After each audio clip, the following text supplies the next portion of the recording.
Sa nakakagulat na pagkakataon ay tumawag ang isang batang lalaki ng mga kapulisan. Ngunit ang kanyang sinabi ay talaga namang tumakot sa lahat. Nang makarating ang mga pulis sa address na sinabi ng bata, ay hindi sila makapaniwala sa kanilang nakita at napaiyak na lamang.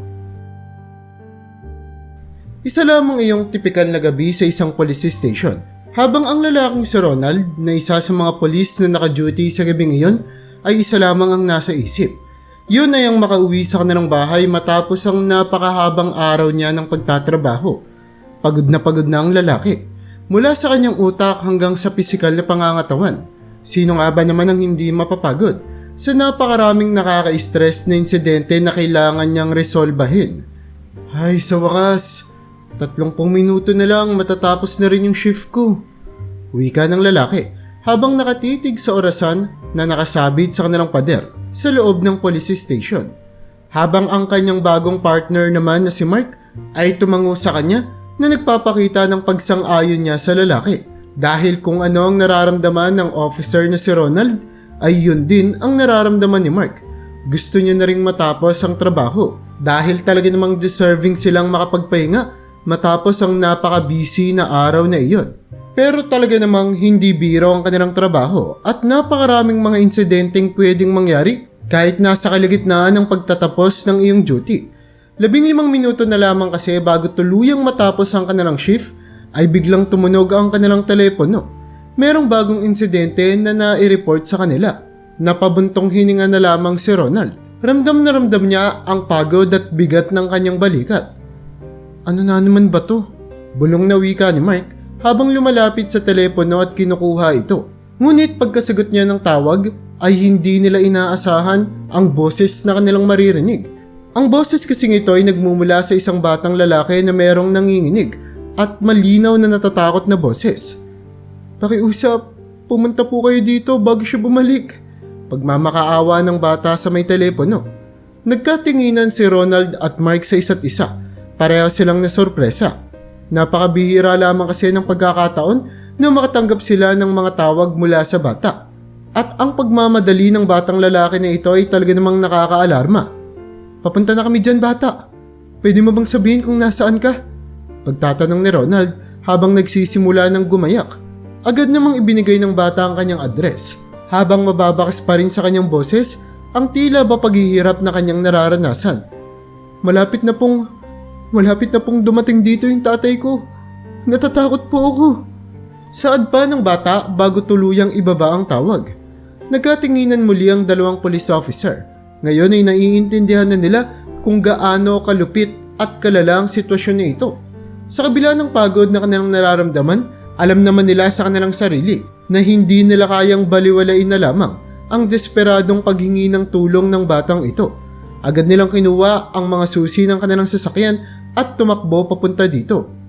Tara, kailangan tayo ng batang yun, saad ni Ronald na punong-puno ng determinasyon sa kanyang boses. Mabilis na umandar ang kanilang sasakyan at ang tanging maririnig na lamang sa gabing iyon ay ang pag-andar ng kanilang makina. Nakakaramdam naman si Ronald ng pinaghalo-halong emosyon mula sa pag-aalala at pagiging isang pulis na handa ng gawin ang kanyang tungkulin. Ang gabi kasing iyon na inaasahan nilang magiging kalmado lang tulad ng pangkaraniwang mga araw, ngayon ay napalitan na ng pagmamadali at karera laban sa oras para matulungan ng batang nangangailangan ng tulong. Sana makarating tayo doon ng tama sa oras. Bukod pa doon, halatang natatakot siya dahil sa tatay niya, saad ng pulis na si Mark, habang ang kanyang partner naman na si Ronald ay nagmamadali sa pagmamaneho sa kalsada. Seryoso namang tumango si Ronald sa sinabi ng kanyang partner at hindi niya maiwasang isipin kung ano nga ba ang makikita nila pag nakarating na sila doon. Bakit takot na takot kaya siya? Yon ang gumugulo sa kanyang isipan habang ang kanilang sasakyan ay papalapit sa kanilang destinasyon. Handa na ang dalawang police officer na ito na harapin kung ano man ang kanilang makikita. Handa na rin silang gawin kung ano man ang kanilang makakaya para lamang maprotektahan ang batang iyon. Ngunit ang gabing iyon ay napupuno talaga ng napakaraming sorpresa at alam nila na ang kanilang karanasan sa pagiging isang pulis ay muli na namang masusubok sa pagkakataong ito. Nang sa wakas ay nakarating na ang dalawa sa address na binigay ng bata sa kanila, ay naabutan nila ang lugar na tila ba walang katao-tao. Sa harapan nila ay isang luma at abandonadong bahay na mayroong sira-sirang bintana at natatanggal na ng mga pintura. Ang strukturang ito ay tila ba pinabayaan na sa loob ng mahabang panahon. Ito ba yung tamang address? Paanong may taong makakatira pa dyan? Pagtatakang wika ng police officer na si Mark. Hindi niya na nga may itago pa ang kanyang sorpresa. Habang si Ronald naman, na napakarami ng mga karanasan sa loob ng 15 taon sa kanyang serbisyo, ay nagsalita. Ganun talaga bata. May mga tao talaga na wala ng choice, kundi manirahan na lamang kahit nasa ganitong klase ng lugar. Mabilis namang bumaba ang dalawang police officer sa kanilang sasakyan. Habang maingat na pinagmamasdan ang kanilang kapaligiran, dahan-dahan silang naglakad patungo sa bahay. Ang kanilang mga dalang baril ay nakahanda na at nakatutok ito sa kanilang harapan. Ang kanilang postura din ay talaga namang hindi nagbibiro, na nagpapakita lamang kung gaano kaseryoso ang sitwasyon na ito. Okay, ngayon na papasok tayo. Alalahanin mo, kailangan mong mag-ingat at maging alerto, Mark. Hindi natin alam kung ano ang pwede nating makita dyan sa loob. Pagpapaalala ng mas matandang police officer na si Ronald sa kanyang partner na si Mark. Nang marating na nga at makapasok na sila sa loob ng bahay, ay sinalubong sila ng kakaibang amoy. Amoy ito ng napapanis na pagkain at amoy ng mga basura na tila ba matagal nang pinabayaan. Kadiri! Iyon agad ang nasabi ni Mark sa kanyang sarili dahil sa kung gaano kadumi ang kondisyon ng bahay na ito. At sa bawat mga hakbang na kanilang ginagawa ay nabubunyag lamang ang mas maruming kalagayan ng inabandonang lugar na ito. Grabe, hindi ako makapaniwala. Biglang bulong ni Ronald. Ang ekspresyon ng kanyang mukha ay nagpapakita kung gaano siya nandidiri at nag-aalala. At maya-maya pa ay dahan-dahan nilang tinawag ang bata. Bata, nandyan ka ba? Ngunit walang sumasagot sa kanilang pagtawag. Kaya naman, dahan-dahan pa silang nagpatuloy sa paglalakad. Sinusubukan nilang libutin ang buong first floor ng bahay na iyon. At ang bawat mga kwartong iniimbestigahan at nakikita nila ay nagpapakita lamang kung gaano na napabayaan at naghihirap ang lugar na ito. Lahat ng bagay sa lugar na iyon ay napakarumi na para bang walang tumira doon sa loob ng ilang taon. O kung mayroon mang nanirahan sa lugar na ito ay talaga namang wala silang pakialam sa kondisyon ng kanilang bahay. Nang paakyat na nga sila sa may hagdan na maririnig ang langit-ngit ng bawat hakbang na kanilang ginagawa, doon na napansin ng mga police officer ang kaibahan ng lugar. Sa pangalawang floor kasi ng bahay na inabandon na rin, katulad ng ibang bahagi ng bahay, merong kwarto doon na sa hindi nila malamang dahilan ay para bang hindi nararapat na maging parte ng bahay na iyon. Paano ba kasi? Hindi katulad ng ibang parte ng bahay ay napakalinis dito. Lahat ng mga kagamitan ay nakaayos na para bang ibang nagmamay-ari sa lugar na iyon. Nakakita sila dito ng isang napakagandang kama na gawa sa kahoy at mahalata na mitikuloso itong ginawa at kitang-kita rin na bagong palit pa ang mapunda at kumot ng kama na iyon, malayong malayo sa itsura ng mga furniture na nasa ibang kwarto ng bahay. Habang ang mga kortina naman sa kabila ng luma na ay maayos pa rin naman ang pagkakalagay at maaaninag mo pa rin mula dito ang mahinang ilaw na nagmumula sa buwan. Pero hindi lamang doon natatapos ang kaayusan ng loob ng kwarto na ito. Dahil sa gitna ng kwarto ay makakakita ka rin ng isang carpet na mayroong iba't ibang mga patterns at maliliwanag na kulay na nagdulot para mas lalo lamang mas maging maganda ang loob ng kwarto na pinapalitan nito ang napakadilim at maruming atmosphere ng buong bahay. Sa tabi naman ng napakaayos na higaan ay mayroong isang armchair at dyaryo na nakapatong dito na para bang kahit na sinong pumasok sa kwartong iyon ay mahahalina na umupo doon dahil sa pagiging komportable ng lugar. Anong lugar to? Bakit ang layo-layo nito sa ibang bahagi ng bahay? Siguradong may nakatira dito. Pagkokomento ni Ronald habang tinitignan ng napakalinis na kwarto. Ngunit sa katabi nito ay meron pa silang nakitang isa pang pinto. Gayunpaman ay nakakandado ito. Kaya naman sinubukan ulit ng dalawang lalaki na tawagin ang pangalan ng bata. Ngunit ang tanging naririnig lamang nila ay ang pag-echo ng kanilang boses sa loob ng bahay. Bata! Nandiyan ka ba? Hanggang sa wakas ay nakarinig na nga sila ng isang mahinang boses na sumagot at ito ay nagmula sa nakakandadong pintuan sa tabi ng kwarto. Nandito po ako! Nandito po ako! Ang boses ng batang iyon ay desperado at takot na takot. Okay, huwag ka mag-alala. Nandito kami para tumulong. Pwede mo bang buksan yung pinto para sa amin? Pagtatanong ni Mark sa kanya. Ngunit sinabi ng bata na hindi niya daw ito kayang gawin. Kaya naman nagpalitan ng naguguluhang tingin ang dalawang magpartner. At wala ngang ano-ano ay handa na sila para sirain ang pinto na iyon. Kasabay ng isang malakas na pagtulak, tuluyan nang nasira ang pinto. Ngunit sa pagkakataong ito, ang nakita nila sa loob ay nagdulot para halos maparalisa sila. Hindi sila makapaniwala kung ano ang kanilang nasasaksihan. Ang senaryong ito ay talaga namang nakakagulat. Isang bagay na ni isa sa kanila ay hindi nila napaghandaan na makita. Ang pagtibok ng puso ni Ronald ay napakabilis habang sinusubukan niya na iproseso ang realidad na nakikita ng kanyang mga mata. Habang ang batang pulis naman na si Mark ay tila ba nahihirapan rin na intindihin ang sitwasyon. Ang nakita kasi ng dalawang pulis na ito sa nakakandadong pinto ay isang bagay na talaga namang hindi nila malilimutan. Nandoon ang isang batang lalaki, nasa 7 taong gulang pa lamang. Nakakadena ang paa nito sa katabi niyang kama habang bumubuhos ang luha niya dahil sa pagkagaan ng kalooban at takot na nararamdaman niya sa parehang pagkakataon. O Diyos ko! Anong nangyayari? Sinong makakagawa ng ganito sa batang katulad mo? Talaga namang nadudurog ang puso ng dalawang pulis na ito habang nakikita kung gaano nahihirapan ang batang lalaki na iyon. Napatingin ang batang lalaki sa mga police officer na mayroong napakalaki at natatakot na mga mata. Ngunit mababakas naman ang pag-asang nararamdaman niya. O sige, okay na bata. Nandito na kami. Pagpapagaan ni Ronald sa kanyang kalooban habang dahan-dahan na nilalapitan ang natatakot na bata. Lumuhod siya sa harapan nito habang tinitignan ang kadenang nakapulupot sa kanya.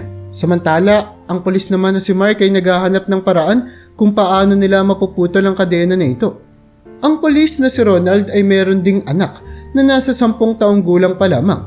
Kaya naman, nang makakita siya ng isang bata na nasa ganitong kondisyon, hindi niya maiwasan na sobrang maapektuhan ng malalim. Ang mga luha sa kanyang mga mata ay unti-unti nang nabobuo. Malapit na itong bumagsak habang sobra siyang naaawa sa kalagayan ng bata. Sino nga ba namang baliw na tao ang makakagawa ng ganito sa sarili nilang anak? Yon ang iniisip ni Ronald habang sinusubukan niyang labanan ng galit at pagkalungkot na talaga namang bumabaha na sa kanyang dibdib. Ang batang ito ay napakapayat at sobrang malnourished. Kitang-kita na nga ang ribcage niya na isang patunay kung paano siya pinabayaan ng kanyang mga magulang. Habang ang paa niya naman nakakadena ay nagpapakita ng kanyang mga sugat. Pero maging ang kanyang buong katawan ay may mga senyales na ilang beses siyang binugbog. Habang nanginginig ang bata, ang mga luha naman ito ay nahahalo sa mga duming pumapalibot sa kanyang muka. Hanggang sa wakas nga, nagawa na ng mga police officer na mapalaya ang bata na ito mula sa kanyang pagkakakadena nang makakita ang pulis na si Mark ng isang lagare sa baba ng bahay. Habang ang batang lalaki naman ay patuloy pa rin sa pag-iyak, napayakap lamang siya kay Ronald na tila ba'y naghahanap ng kagaanan ng kalooban na pwede niyang makuha mula sa pulis. At sa mga pagkakataong ito, doon sila nakarinig ng isang tunog na nagmumula sa ibaba ng bahay. Siya po yun. Siya po yung tatay ko. Pakiusap po, itago niyo ako. Pagmamakaawang bulong ng natatakot na bata. Ang takot na nararamdaman niya ay mahahalata sa kanyang boses. Gayunpaman, bago pa makagawa ng reaksyon ng mga pulis, ay nagawa nang makatakbo ang lalaki at makapagtago sa madilim na kwarto na para bang naging isa siyang anino. Maya-maya pa ay isang matindi at desperadong pangyayari ang naganap. Mula kasi sa pagtatago sa kwarto ng lalaking ito, ay bigla na lamang itong sumulpot na para bang nababaliw at inatake ang mga pulis at hindi makontrol ang kanyang pagkabayolente. Makalipas ang ilang mga minuto, ang batang pulis na si Mark, na may karanasan nga bilang isang jiu-jitsu fighter, ay nagawang mapatigil ang lalaki na milipit sa sakit ang lalaki matapos ang isang malakas na suntok na ginawa ni Mark sa kanya. Tumawag ka ng backup! Pagsigaw ni Mark sa kanyang partner habang sinisigurado naman na hindi makakagalaw ang lalaking ito. Kaya naman si Ronald, habang buhat-buhat ang batang lalaki, ay tumakbo papunta sa sasakyan at tumawag ng iba pang mga units. Makalipas ang ilang mga minuto, ang buong bahay na iyon ay napupuno na ng mga police officer at ang tatay ng bata ay nagawang maaresto at maidala sa police station. Nanatili namang tutok si Ronald sa batang iyon na talaga namang merong nakakaalarmang kalagayan. Makikita kasi sa malnourished na batang lalaki na ito ang napakaraming mga senyales ng gutom at panlalamig na kanyang nararamdaman. Kaya naman kinuha ni Ronald ang kanyang jacket mula sa kanyang sasakyan at mabilis itong ibinalot sa bata. Kami nang bahala sa'yo simula ngayon, okay? Ligtas ka na. Paninigurado niya pa sa bata habang binabalutan niya ito ng kanyang kasuotan.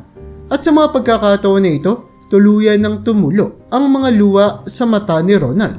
Naramdaman niya na sa wakas ay natapos niya na ang kanyang tungkulin bilang tagaprotekta ng mga inosente katulad ng batang ito. Ang kagaanan ng loob na naramdaman niya matapos niyang mailigtas ang bata ay nahahaluan naman ng pangamba. Ano nang mangyayari sa kanya ngayon?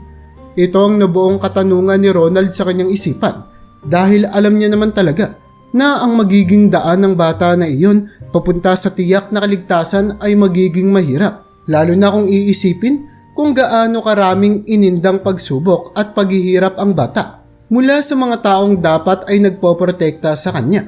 At habang dinadala nga ang batang lalaki na ito papunta sa ospital, nagtataka naman ang police officer na si Ronald kung ano nga ba ang nangyari sa kapalaran ng bata. Paanong naging ganito kalala ang kanyang sitwasyon? Ang tanong na iyon ay tila ba patuloy na nag-e-echo sa kanyang utak at umaasa siya na masasagot ito. Lalo na at kapag nagawa niyang malutas ang mga problemang ito, ay masisigurado niya ang mas magandang kapalaran para sa batang lalaki. Ang istorya ng batang si John na isang 7 taong gulang na lalaki na nakita nga ng mga pulis na nakakadena ay nagsimula. Simula noong mamatay ang kanyang nanay. Namatay ang babae dahil sa isang komplikasyon mula sa sakit nito sa puso. Kaya naman, ang tanging pwede na lamang mag-alaga sa bata ay ang kanyang tatay. Isang lalaki na napakaraming problema sa buhay, lalong-lalo na at kung gaano kademonyo ang kanyang pag-iisip. Matapos ang pagkamatay ng kanyang asawa, hindi na nga napigilan pa ng lalaking si Liam ang galit na namumuo sa kanyang puso't isipan at unti-unti na nga rin siyang nagkaroon ng sakit sa utak. Mas nagiging agresibo na siya at hindi na nga mabasa kung ano ang ikikilos niya. Nang dahil dito ay napuno ng takot at pagkabahala ang mundo ng kanyang 7 taong gulang na anak. Kailangan kitang protektahan. Hindi mo ako pwedeng iwan katulad ng ginawa ng nanay mo sa akin. Yon ang paulit-ulit at kalimitan niyang sinasabi sa kanyang anak. Mababakas naman sa kanyang boses ang pinaghalong kabaliwan, pagmamahal at paranoia. Sa paglipas pa nga ng mga panahon, lalo lamang lumala ang sitwasyon at ang batang lalaki ay paunti-unti nang nagiging desperado para makatakas sa bahay na iyon na mala-impyerno. Ilang beses niya na rin namang sinubukan ng makatakas, ngunit lagi itong nadidiskubre ng tatay niya. Kaya naman, napagdesisyonan na ng tatay niya na ikadena ang batang si Alexander sa may paahan ng kanilang kama para maiwasan ang pagtakas nito. Ilang beses ko bang dapat sabihin sa'yo? Hindi mo ako pwedeng iwan. Ikaw na lang ang natitira sa buhay ko, anak. Ito ang laging pasigaw na sinasabi ng tatay niya sa kanya habang paulit-ulit siya nitong kinakadena sa kanyang paa. Ginugugol nga ng batang lalaking ito ang napakaraming araw nang nagugutom at nilalamig siya. Nakakulong lamang siya sa loob ng kwarto na iyon. Ang kanyang mundo ay limitado lamang sa espasyo ng kwarto at ang tanging nakakasama niya lamang ay ang kanyang mga laruan na ibinigay sa kanya ng namayapa niyang nanay na ngayon ay sira-sira na nga matapos ang 2 taon na paggamit niya dito. Isang araw, nang dalhan siya ng tatay niyang si Liam ng pagkain, nakita niya na lango ito sa alak at talaga namang wala sa katinuan. Habang yumuyukod ito at ibinibigay sa kanya ang plato sa may sahig, aksidenteng nahulog ng lalaki ang kanyang cellphone mula sa kanyang bulsa. Ngunit hindi niya ito napansin. Kaya naman mabilis na gumawa ng aksyon ng batang si Alexander. Nagawa niyang makuha ang cellphone na ito nang hindi napapansin ng tatay niya at itinago niya ito sa kumpol ng kanyang mga damit. At maya-maya pa, nang tuluyan na ngang makapasok ang tatay niya sa kabilang malinis na kwarto, Doon lamang napagtanto ng lalaki na hindi niya makita ang kanyang cellphone. At bilang naguguluhan siya at lasing, naisip niya na lamang na nawala niya ito sa kalsada. Pero ang hindi niya alam ay nasa kamay na pala ng anak niya ang cellphone na iyon. Alam ni Alexander na kapag ganito kalasing ang tatay niya, ay ilang oras itong nawawala at halos hindi na nga bumabalik sa kanilang bahay. Kalimitang umuwi na lamang ito kinaumagahan. Kaya naman para sa gabi na iyon, nang marinig ni Alexander ang malakas na pagbagsak ng pinto na indikasyon na umalis na ang lalaki, nakita niya ito bilang kanyang tsansa. Sinamantala niya na ang pagkakataon na wala ang tatay niya sa kanilang bahay. Kinuha ni Alexander ang tinago niyang cellphone at habang nanginginig pa ang kanyang mga kamay, tumawag siya ng pulis. Alam ng batang lalaki na ito na lamang ang natitira ng tsansa at pag-asa na mailigtas siya mula sa desperadong sitwasyon na ito. "Pakiusap, pumunta po kayo dito bago siya makabalik." Pagmamakaawa ni Alexander sa kausap niya sa telepono. Ang desperasyon sa kanyang boses ay talaga namang napakalinaw. Natatakot kasi ang bata na mas mauna pang makarating ang tatay niya doon kaysa sa mga pulis. Ngunit nang magawa na ngang mailigtas siya ng mga pulis, sobrang pagkagaan ng kalooban ang naramdaman ng bata at pasasalamat para sa mga taong nagsilbi niyang bayani. Sa loob ng ilang taon ay nanatili siyang matapang at ang katapangan niya na ito ay talaga namang magpapabago sa kanyang buhay simula ngayon. At ngayon nga ay nakaupo siya sa loob ng sasakyan habang kasama ang mga pulis sa kanyang tabi. Ngayon ay pwede na siyang magsimula na mangarap ng mas magandang kinabukasan. Malayo mula sa mga kadena at takot na naramdaman at naranasan niya sa kanyang pagkabata. Ngunit ng gabi na iyon, matapos ang nakakagulat na pagkadiskubre ng isang abandonadong bahay na kinalalagyan ng batang si Alexander, natagpuan na lamang ng police officer na si Ronald ang kanyang sarili na umaharap sa isang matinding dilema. Paano ba naman kasi? Walang pwedeng pagtirhan ng bata na ito at kinakailangan ito ng lugar na pwede niyang matulugan sa gabing iyon. At bilang magulang si Ronald, ang una niya kagad na isip ay siya na muna ang kukupkop sa bata para sa gabing iyon.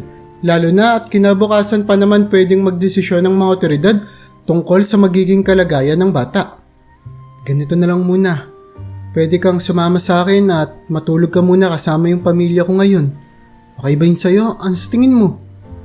Magaan na wika ng pulis na si Ronald sa batang lalaki at tinitigan siya nito sa mata na punong-puno ng pagpapasalamat.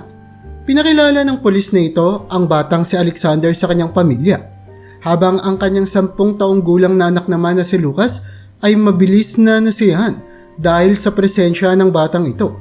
Mula dati pa kasi ay pinapangarap niya na ang magkaroon ng isang kapatid at nakita niya ang oportunidad nito para magkaroon ng makakasama sa bahay na kasing idara niya kahit sa saglitang pagkakataon lamang. "Anak, kumuha ko muna ng mga damit para sa bisita natin. Okay?" Pag-uutos ng asawa ni Ronald sa kanilang anak na si Lucas, habang sinisigurado na magiging komportable ang batang si Alexander at mararamdaman nito na hindi siya naiiba sa kanilang tahanan.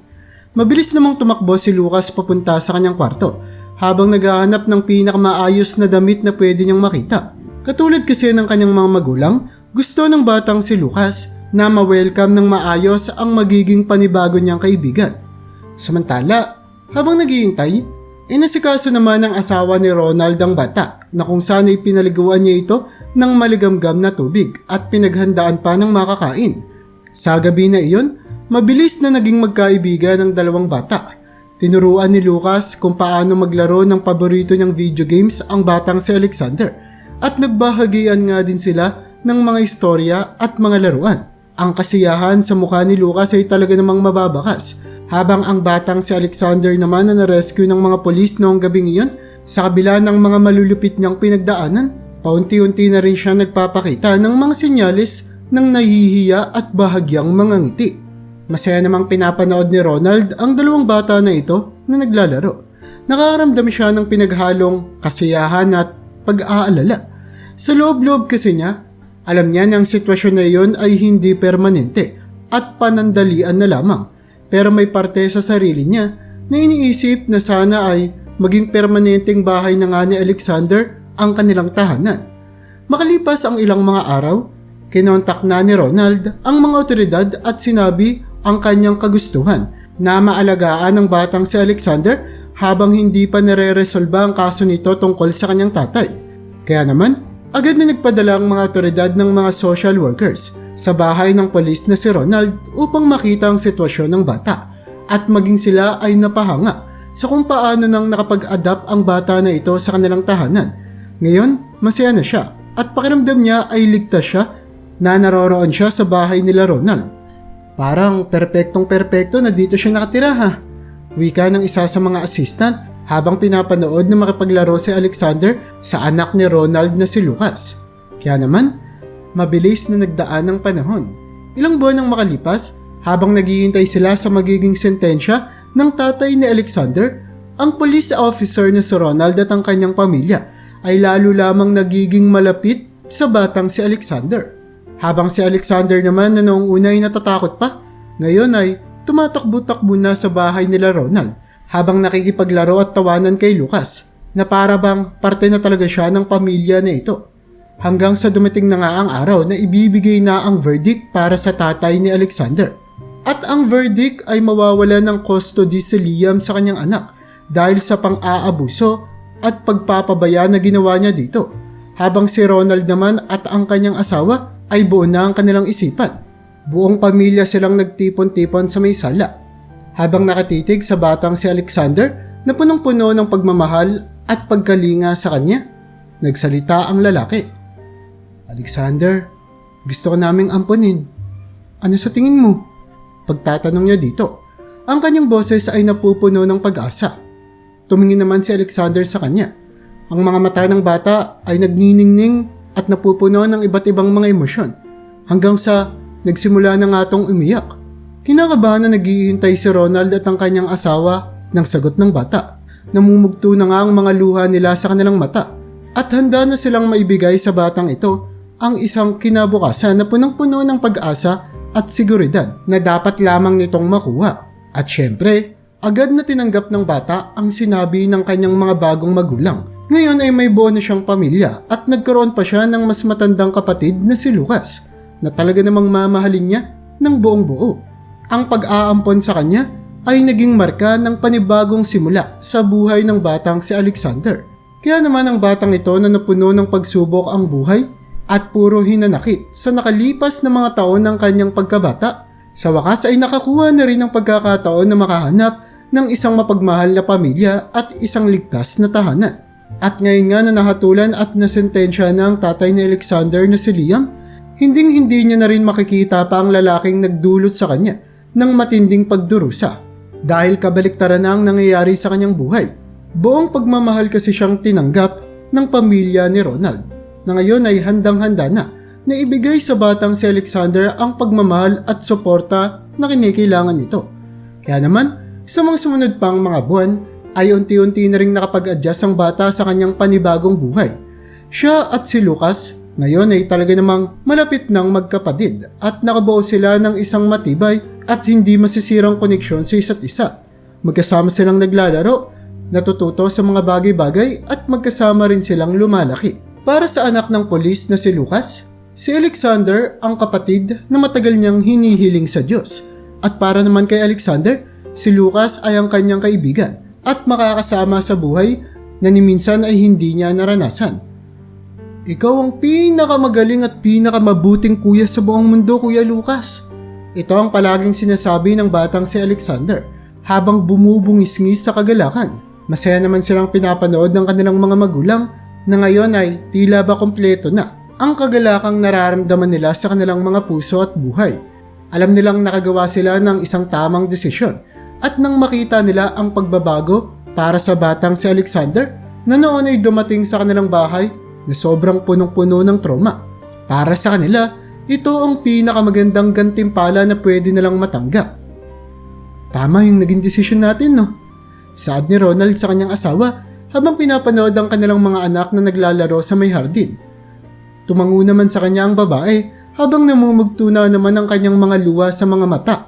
Sobrang laking kasiyahan yung nadulot niya sa bahay natin.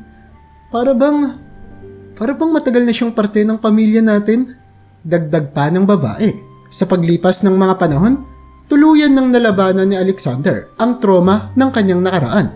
Sa tulong ng mga therapy session at hindi masukat na pagmamahal ng kanyang panibagong pamilya, ngayon ay nagsimula na siyang magbukas sa kanila ng mga bagay-bagay na hindi niya magawa sa iba. Natutunan niya na ring pagkatiwalaan ng mga ito at lagi niya na ring nasasabi kung ano ang kanyang nararamdaman. Sa bawat paglipas ng mga araw ay tila ba mas lalo lamang sumasaya ang bata at lalong nagiging confident dahil ngayon ay alam niyang ligtas na siya sa pagmamahal ng kanyang panibagong pamilya. Hindi naglaon, tuluyan ng naging formal ang pag-ampon ng pamilya ni Ronald sa bata. At hindi lamang sa kanilang nararamdaman sila naging pamilya, kundi opisyal na rin silang naging pamilya sa mga legal na dokumento. Talaga namang ang araw na iyon na naging opisyal siyang miyembro ng pamilya ni Ronald ay napuno ng kasiyahan, kaunting iyakan at yakap. Ito kasi ang araw na talaga namang sobra nilang ipinagdiwang dahil walang sapat na salita na may bibig ka sa Alexander para sa kagalakang nararamdaman niya. Napangiti na lamang siya sa kanyang mga magulang. Ngunit marami namang sinasabi ang kanyang ngiti. Ngiti ng pagpapasalamat, kaginhawaan, seguridad at pagmamahal. Maraming salamat po sa pagpili sa akin, Daddy. Saad niya sa police officer na si Ronald na wala namang pinagsisisihan sa kanyang naging desisyon. Kaya naman kung nagustuhan mo ang storya natin ngayon ay huwag mo namang kalimutang mag-subscribe. Pindutin mo na rin ang like button para makagawa pa tayo ng ganito kagagandang istorya sa mga susunod pang mga araw.